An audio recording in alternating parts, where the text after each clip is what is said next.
Olá, sejam todos muito bem-vindos a mais um vídeo aqui do meu canal.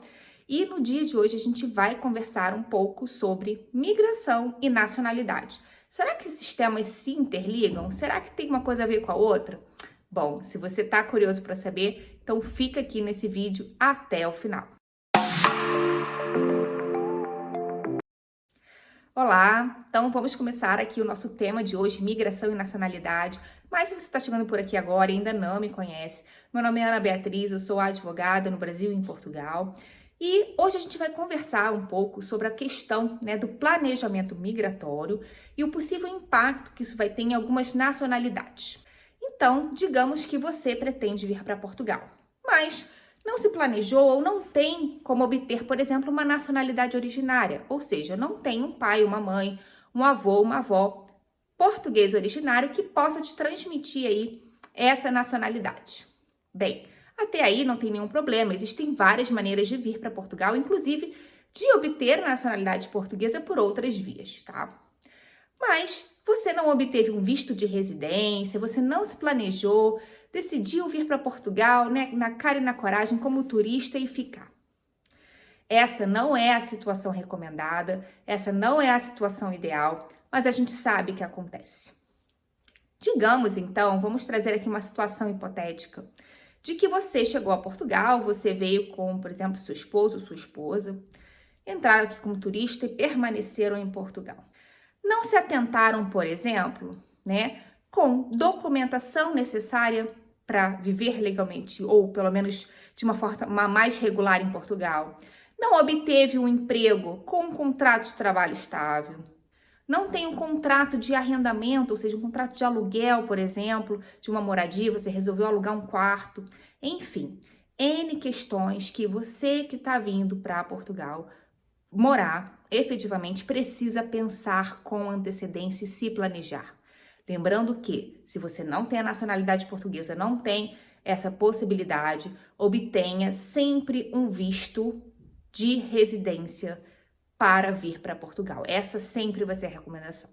Mas vamos aqui analisar um caso concreto. Digamos que nessa situação, nesse meio do caminho, a sua esposa ou você, mulher, engravidou em Portugal. Os dois são brasileiros, não possuem nacionalidade portuguesa, estão aqui em Portugal e a criança nasce depois de um ano que vocês estão aqui em Portugal. Pela lei de nacionalidade, se vocês estiverem aqui legalmente em Portugal, essa criança vai nascer portuguesa originária. Mas se você não estiver legalmente em Portugal, você vai ter que comprovar por meio de documentos, mês a mês, que você estava aqui em Portugal antes do nascimento do seu filho, um ano antes, ou seja, a gente vai ter que juntar 12 meses de comprovativos de que você estava residindo em Portugal, para que se seu filha tenha então a possibilidade de ter uma nacionalidade portuguesa originária por ter nascido em solo português, tá? E isso é que muitas pessoas não se atentam, Muitas vezes chegam para o escritório e não têm essa comprovação. Primeiro, que não se planejaram para vir. Segundo, chegaram aqui e demoraram a tirar toda a documentação necessária. Foram contratados, mas não assinaram contrato de trabalho nesse período. Não tinham comprovativos de arrendamento, ou seja, de aluguel de casa, Muitas vezes alugaram um quarto e não tinham ali os recibos. Então, gente, tudo isso é preciso a gente se atentar. Por quê? Porque essas provas vão ser necessárias para um direito futuro. Pode ser que você não esteja planejando um filho, mas as coisas, na vida acontecem. Então, muita atenção a esses pequenos detalhes, a essas questões de regularização. Se chegou em Portugal, não caia, em qualquer conversa. Procure um advogado, uma advogada que vá fazer essa sua regularização ou te auxiliar nesse processo. Lembrando sempre que o ideal é você, se tiver o direito, antes de vir, obter a nacionalidade portuguesa, que vai te abrir aí muitos caminhos, não só para Portugal, mas como toda a Europa e outros países. Ou então, obtenha um visto de residência antes de sair do seu país de origem, tá? Então, essa é a dica que eu deixo aqui para vocês, esse alerta de que a migração, não planejada, ela pode trazer consequências maléficas, sim, para um processo futuro de nacionalidade, principalmente nesse caso que eu trouxe aqui de exemplo, né, de um filho. Ou mesmo, né, vamos trazer aqui o tempo de residência.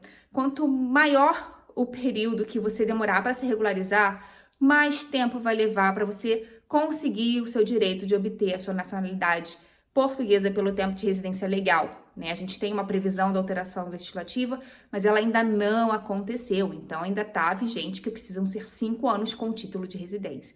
Então, olha só quantas coisas, né, que se você tivesse planejado com antecedência, se organizado, poderiam ser evitadas, tá bom? Então, fica a dica aqui, né, nesse vídeo, nessa semana, e nos vemos aí num próximo conteúdo. Se você tiver sugestão, algum caso, alguma questão para colocar, deixe aqui nos comentários, tá bem? E nos vemos aí no próximo vídeo. Até lá!